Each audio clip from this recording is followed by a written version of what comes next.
मैं अब तो कहना नहीं चाहता, आप लोग छेड़ देते हो यार, इसीलिए मेरा दर्द, मैं तो दबाए हुए हूँ, अब आप उसमें कर रहे हो। सब कहते हैं तो हमने कहा आप मिल गए तो पूछ यही लेते है हैं। आप लोगों की, इसीलिए मैं अवॉइड करता हूँ। इतने बड़े नेता हैं ये कि यहाँ से इनको कह दिया गया, उसी पार्टी ने जलील किया कि आप यहाँ से चले जाइए। मैं होता उसी दिन छोड़ देता। मैं आज आपको बताऊँ, डेमोक्रेसी में नेता क्या है, जनता ही बनाती है।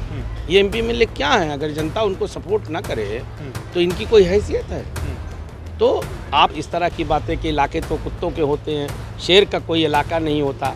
अभी कह दूं एक पर, अरे आपकी हैसियत मालूम है सबको, पूरी हैसियत मालूम है, हैं थूक के चाटने में यही सब बोल रहे हैं ना। मैं फिर वही कहूँगा कि ये इनकी ज़मीन पट्टा लिखवाई हुई, उनका गढ़ है, ये गढ़ बोलते हैं। उनको लग रहा है कि यार ये जमाली आके हमारे गढ़ को ध्वस्त कर दिया इसने। वो भाई हमारे मुस्लिम समाज का 100% वोट चाहिए समाजवादी पार्टी को। इनको ऐसा लगता है कि जैसे किसी ज़माने में हमारे पुरखों से इन्होंने हमारे वोट को खरीद लिया है।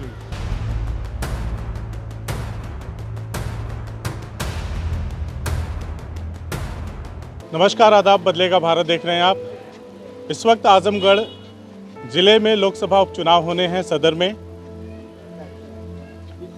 तमाम जो पार्टियों के कैंडिडेट इस चुनाव में हिस्सा ले रहे हैं, चाहे वो समाजवादी पार्टी के हों, चाहे वो बहुजन समाज पार्टी के हों या फिर भारतीय जनता पार्टी के, अपने अपने तरीके से हर एक कोई अपनी अपनी जीत का दावा कर रहा है। जनता के बीच जा रहे हैं, जनसंवाद कर रहे हैं, अपने अपने मिशन को लेकर के, अपनी अपनी चीज़ों को लेकर के उनके समक्ष अपनी बातों को रख रहे हैं। जनता उनके मुद्दों को, उनकी बातों को कितना समझ पा रही है इस चुनाव में, ये बेहद ज़रूरी है। बहरहाल आपको बता दूं कि आज हम लोग आए हैं बातचीत करने के लिए बहुजन समाज पार्टी के प्रत्याशी शाह आलम गुड्डू जमाली साहब से, और ये समझने की कोशिश करने आए हैं कि उन्होंने जो इस चुनाव में एक मुद्दा छेड़ा है बाहरी बनाम घरेलू प्रत्याशी का, वो अब सबकी ज़ुबान पे लगभग, या कहें कि सबके सिर चढ़ करके बोलने लगा है।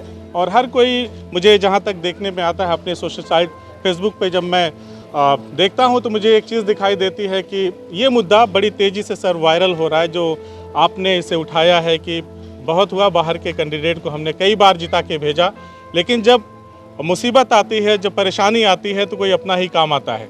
तो इस पर क्या कहना है, और आप लोगों के बीच जा रहे हैं तो इसका कितना रिस्पांस मिल रहा है?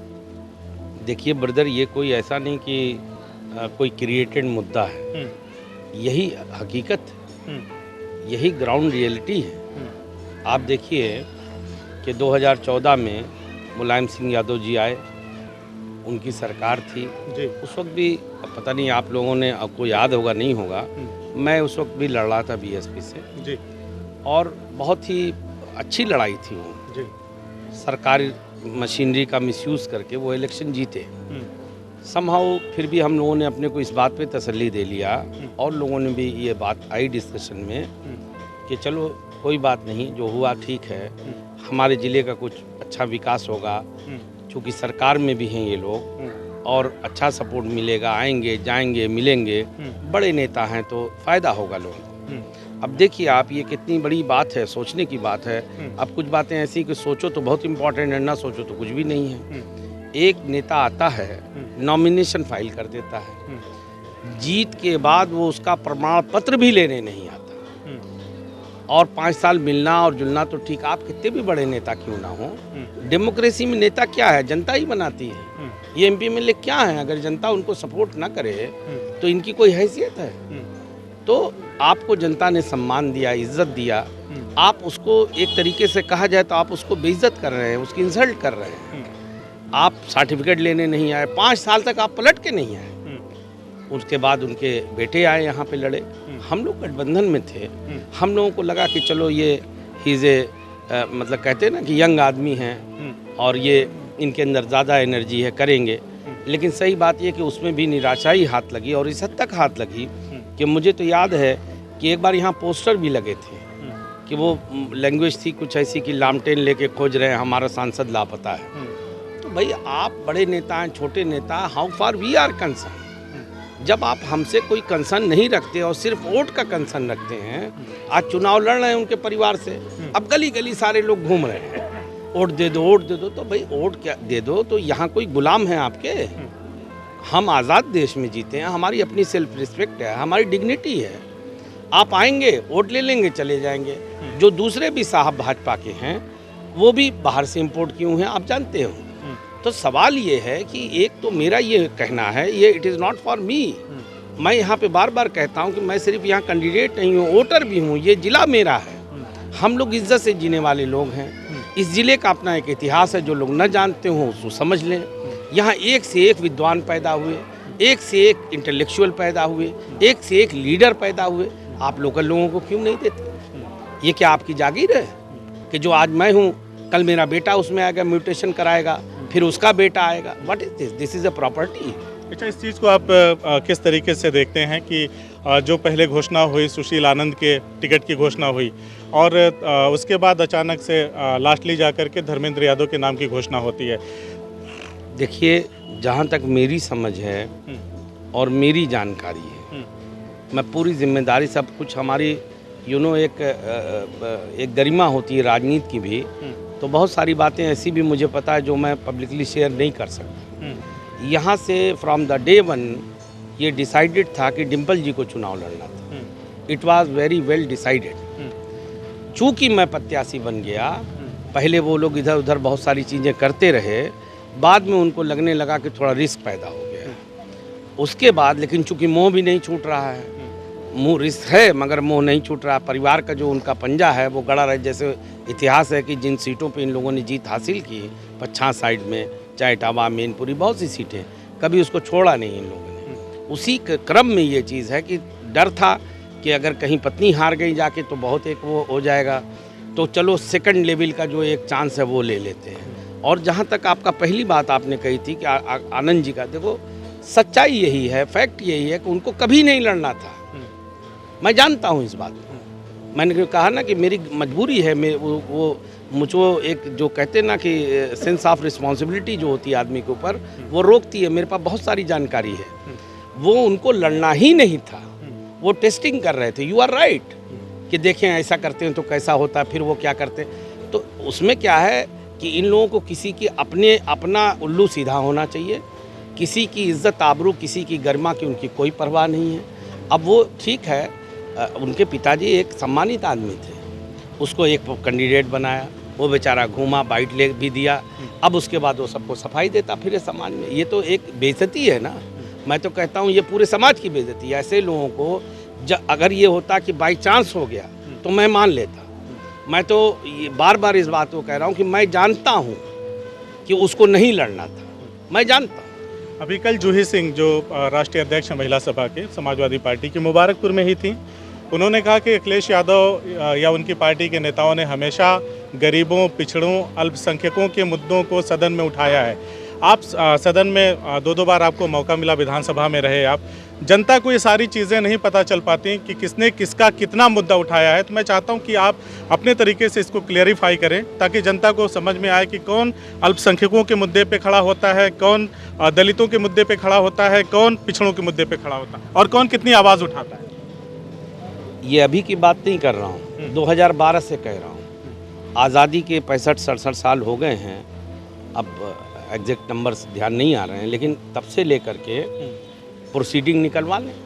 हम चुनौती दे के कह रहे हैं, तब से लेके आज तक की प्रोसीडिंग निकलवा लें और इनके भी विधायकों की निकलवा लें कि कौन है वो आदमी जिसने पूरी विधानसभा में इस जिले के और इस विधानसभा के मुद्दों को सबसे ज़्यादा उठाया है और हर मुद्दों को उठाया है और पूरी गंभीरता के साथ उठाया है और सरकार को मजबूर भी किया है उस पर कार्रवाई करने के लिए। क्योंकि देखिए, मजबूर का वर्ड ये नहीं कि कोई हम लाठी लेके खड़े हो सकते हैं। आपकी बात अगर तर्कसंगत हो, आप गंभीरता से उसको समझाएंगे सरकार को, तो कोई भी सरकार हो अगर उसको लगता है कि नहीं this is a valid point, तो वो काम भी हो जाता है। तो एक बार आप निकलवा के देख लें। और मैं तो अपने नौजवानों से अपील करता हूं कि आजकल तो नेट और गूगल का ज़माना है, अब तो खैर ऑनलाइन होने लगा वो, वरना वो पुराने सारे पड़े हुए हैं और अभी के पड़े। ये जो सदर का ही रोड है, ये कचहरी से जो था, आज आप देख रहे हैं इसी ज़िले में रहते हैं ना, क्या पोजीशन थी उसकी। इतने गड्ढे, तो जो मेन सिटी का रोड था, यही इनके विधायक 50 साल से हैं, दुर्गा जी। मैं उनको निजी तौर पे मेरे अच्छे संबंध हैं, मैं किसी से वैसे नहीं रखता कि एनिमिटी रखता हूँ। हमारे डिफरेंस ऑफ ओपिनियन रहते हैं, निजी दुश्मनी किसी से नहीं।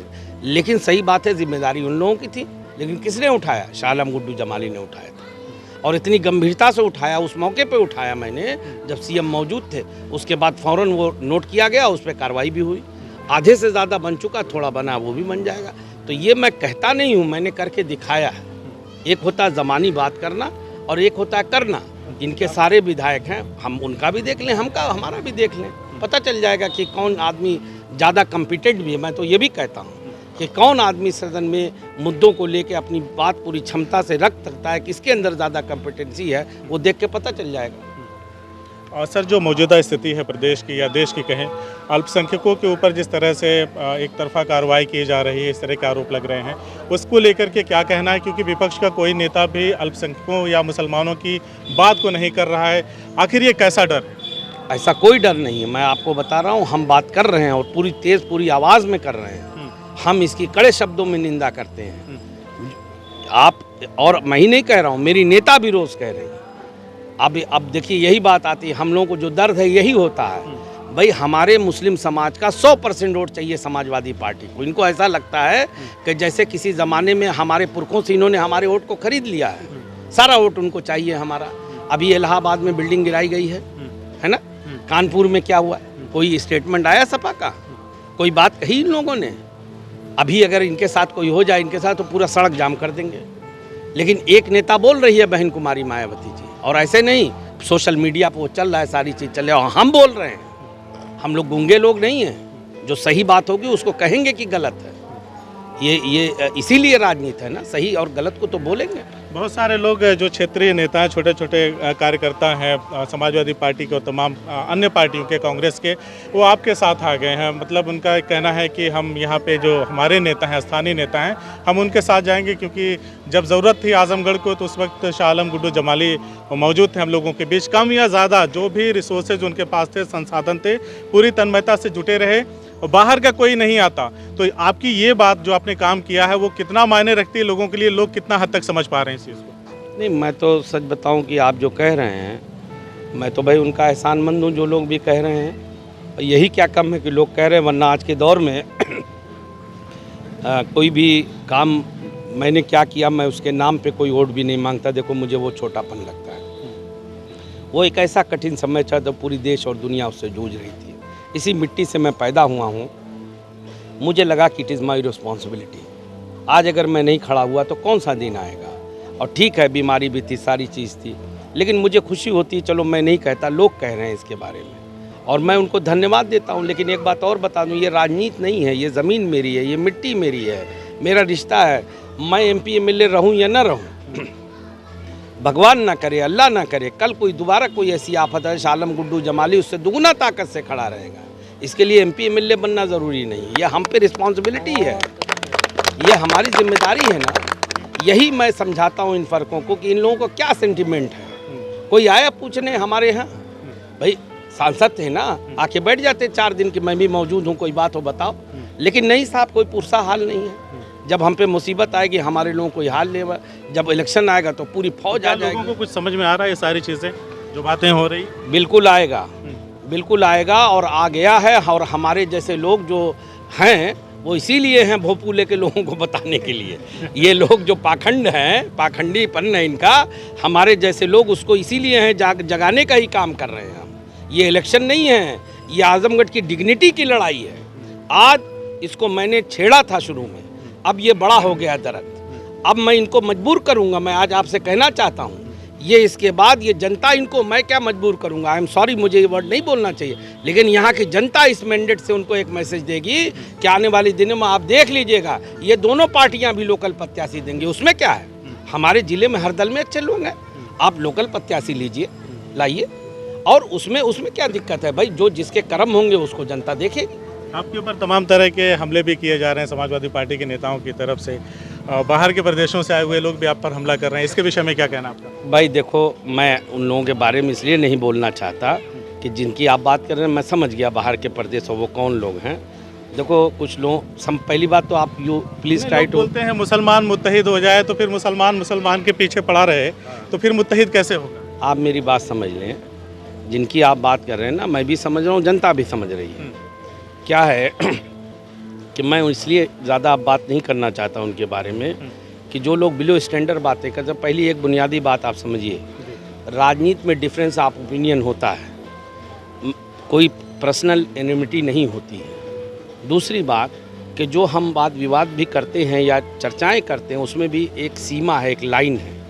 लेकिन कुछ लोग ऐसे हैं, मैं जिनको कहता हूं ना कि बिलो स्टैंडर्ड बात करते हैं, या शायद दे आर मेंटली सिक, उनको ये पता ही नहीं है एक प्रत्याशी के बारे में आप टिप्पणी कर रहे हैं या किसी भी प्रत्याशी के बारे में आप टिप्पणी कर रहे हैं तो वो आपकी भाषा क्या है, आपका आचरण क्या है या आपके संस्कार वो झलकाता है। तो ऐसे लोगों की बात इसलिए अब मैं नहीं बोलना चाहता ज़्यादा कि यही समाजवादी का चरित्र है, वो सूट करते हैं वो लोग, उनका असली चेहरा यही है। वो जो होता है ना एक गुंडागर्दी की लैंग्वेज, भाईगिरी की लैंग्वेज, उनके साथ जो है ना आप देख लीजिए आधे से ज़्यादा अपराधी चलते हैं। ये तो सरकार अभी संज्ञान ले, पुलिस प्रशासन, तो वो आधे से ज़्यादा उसमें हिस्ट्री शीटर हैं, गुंडा एक्ट के मुलजिम हैं, 307 के मुलजिम हैं। ये तो प्रशासन को उस पर संज्ञान लेना चाहिए। सपा के कार्यकर्ता और प्रशंसक जो हैं वो ये कह रहे हैं, आरोप लगा रहे हैं आप पे कि जमाली साहब जो है भाजपा प्रत्याशी के लिए सॉफ्ट कॉर्नर रख रहे हैं और लगातार बॉम्बिंग कर रहे हैं, बम बरसा रहे हैं समाजवादी पार्टी के कैंडिडेट पर, उनके नेताओं पर। जमाली साहब किसी के लिए न सॉफ्ट कॉर्नर रख रहे हैं, न किसी पे बॉम्बिंग कर रहे हैं। जमाली साहब अपना चुनाव जीत रहे हैं। उनको दर्द ये है सपा वालों को ज़्यादा कि उनको ऐसा लगता था, मैं फिर वही कहूँगा कि ये इनकी ज़मीन पट्टा लिखवाई हुई, उनका गढ़ है, ये गढ़ बोलते हैं। उनको लग रहा है कि यार ये जमाली आके हमारे गढ़ को ध्वस्त कर दिया इसने। वो कह नहीं रहे हैं आपसे, असल दर्द ये है उनको जो जमाली को वो टारगेट कर। मैं भी यही बात कह सकता हूँ, मुझे गालियाँ दी जा रही हैं, मेरे बारे में क्या क्या शब्द यूज़ हो रहा है, बताओ। इस तरह की बातें कि इलाके तो कुत्तों के होते हैं, शेर का कोई इलाका नहीं होता। अभी कह दूँ एक पर, अरे आपकी हैसियत मालूम है सबको, पूरी हैसियत मालूम है, थूक के चाटने में यही सब बोल रहे हैं ना। कौन थूक के चाटता? 15 दिन पहले अभी यहीं आए थे, बोल रहे थे मेरी कोई हैसियत नहीं है, मेरा मालिक जो बोलेगा। मालिक क्या होता है यार? मुसलमान का मालिक सिर्फ एक है, अल्लाह। नेता हो सकता है, गार्जियन हो सकता है, हम उसको इज्जत दे सकते हैं, मालिक कोई नहीं, हमारा एक ही मालिक है। तो ऐसे लोग जो खुद कहते हों कि हमारी कोई हैसियत नहीं है, हम तो मालिक के कहने पे चलते हैं। 2 महीने पहले, 6 महीने चुनाव जब था उससे पहले पूरे प्रदेश में घूम रहे थे, अपने आप ही घूम रहे थे, किसी ने कहा नहीं था। एक दिन बुलाया गया, कहा कि अब दोबारा नज़र मत आना, गायब हो गए, चले गए दुबई, मतलब देश से चले गए। इतने बड़े नेता हैं, आप हैसियत समझ लीजिए आप। मैं अब तो कहना नहीं चाहता, आप लोग छेड़ देते हो यार, इसीलिए मेरा दर्द, मैं तो दबाए हुए हूँ, अब आप उसमें कर रहे हो। कहते हैं तो हमने कहा आप मिल गए तो पूछ लेते हैं आप लोगों की, इसीलिए मैं अवॉइड करता हूँ। इतने बड़े नेता हैं ये कि यहाँ से इनको कह दिया गया, उसी पार्टी ने जलील किया कि आप यहाँ से चले जाइए। मैं होता उसी दिन छोड़ देता। मैं आज आपको बताऊँ, ये कहते हैं ना 100 बार गुड्डू जमाली बनने के लिए भी बड़ा वो चाहिए ना, डिवोशन चाहिए, ईमानदारी चाहिए, और जो कहो उस पर रहो। हमसे बोलते हैं ना कि बहन जी के बारे में ये कहा, अरे हम आपसे कह रहे हैं, आप मीडिया में हो, एक भी ऑडियो, एक भी वीडियो मुझे दिखाइए जिसमें मैंने माननीय बहन जी के बारे में कोई आरोप की बात की हो। मैंने कहा उस दल में था, उस वक्त आपका इंटरव्यू किया था, और बड़ी ईमानदारी से कह दूं कि मैंने ये सवाल पूछा भी था और आपने बगैर कोई कटाक्ष किए कहा कि ठीक है, मेरी अपनी मर्जी थी, कुछ मुद्दों पे सहमति नहीं बनी, मैंने पार्टी छोड़ दिया। मैं ये कहता हूँ बिल्कुल भाई, डिफरेंस ऑफ ओपिनियन हुआ, हमने छोड़ दिया। और आप आपको बताऊँ, पूरे सर सम्मान के साथ उन लोगों ने मुझे बुलाया, मुझे वहाँ बुला के बैठाया प्रदेश अध्यक्ष की कुर्सी के बारे में। इनको मालूम नहीं, ये अपनी हैसियत जो इनकी सपा में है ना, उसी तरह के से हमको नापते हैं। चलिए आखिरी सवाल मेरा आपसे कि जो 5 विधानसभाएं इस लोकसभा सदर के अंतर्गत आ रही हैं, वहाँ की जनता को किस तरीके से आश्वस्त करेंगे और 23 तारीख को अपने लिए क्या देख रहे हैं, जनता के नाम क्या संदेश आपका? देखिए, मैं तो सिर्फ इतना ही कहना चाहता हूँ कि मैं इसी मिट्टी का हूँ, आपका भाई हूँ, आपका बेटा हूँ। आपने मुझे बचपन में भी देखा है, आज इस उम्र में भी देख रहे हैं। एक लंबा वक्त गुजरा है मेरे को देखते देखते, मुझे अपने बारे में कुछ बताना नहीं है। मैं चाहता हूं कि लोग मुझ पर भरोसा करें, मुझे अपना आशीर्वाद दें, और ईश्वर ने चाहा, अल्लाह ने चाहा तो उनको कभी मायूसी नहीं होगी कि आपने किसी गलत आदमी को वोट किया है। अच्छा, एक छोटा सा सवाल मेरा, और क्योंकि आप हर सवाल का जवाब देते हैं, बहुत सारे लोग जवाब नहीं देते, वक्त का बहाना बना लेते हैं या सवाल पसंद नहीं आते। एक छोटा सा सवाल है, ये कोई विधायक निधि या सांसद निधि भी होती है, इसका क्या मामला है? कभी सुनाई नहीं देता है, लेकिन आपके मामले में अक्सर दिखाई देता है, लेकिन औरों के मामले में ना तो सुनाई देता ना तो दिखाई देता है। देखिए, क्या है कि ये एक फंड है जो क्षेत्र के विकास के लिए मिलता है। अब मैं उस पर कोई कमेंट नहीं करना चाहता, क्योंकि मुझे ये भी ध्यान रहता है कि जो दूसरे मिलने वो सब मेरे भाई हैं, चाहे किसी दल के ही। इतना मैं कह देता हूँ अपने बारे में कि मुझे जो भी पैसा मिला, एक एक पैसा पूरे क्षेत्र में ईमानदारी से गया है। ऊपर वाले ने मुझे बहुत कुछ दिया है, मैं पैसे के लिए राजनीति नहीं करता। मैंने तो जो सैलरी भी मिली थी वो भी डोनेट कर देता था। तो मुझे कोई ऐसा नहीं कि मैं कोई पैसे के लिए ये सब कर रहा हूँ, कुछ अपना लगाता हूँ। बाकी अब और कौन क्या है और कैसे है वो उसकी जिम्मेदारी उस पर है। मेरी बात जहाँ तक है, मैं 10 साल विधायक रहा हूँ और मैं ये कह सकता हूँ पूरी जिम्मेदारी के साथ कि ये जनता का पैसा ही किसी MP MLA का नहीं। उसमें होता सिर्फ इतना है कि MLA या MP उसका कस्टोडियन है, उसको ये डिस्क्रिशन है कि वो अपनी पेन से लिखता है कि ये फंड वहाँ दे दिया जाए, सब्जेक्ट टू कि वो उस दायरे में आता है काम और वो काम होता है। वो आपका पैसा नहीं है, वो सारा पैसा जनता का है। वो तो सिर्फ आपको एक इज्जत दी गई है, चूँकि आप उसको रिप्रेजेंट करते हैं उस एरिए को, तो आपको ये समझ के सरकार ने ये आपको दिया है पावर कि आप उस इलाके को ज़्यादा बेहतर समझते हैं, आप इस पैसे से वहाँ जो ज़रूरत समझे काम कर लें।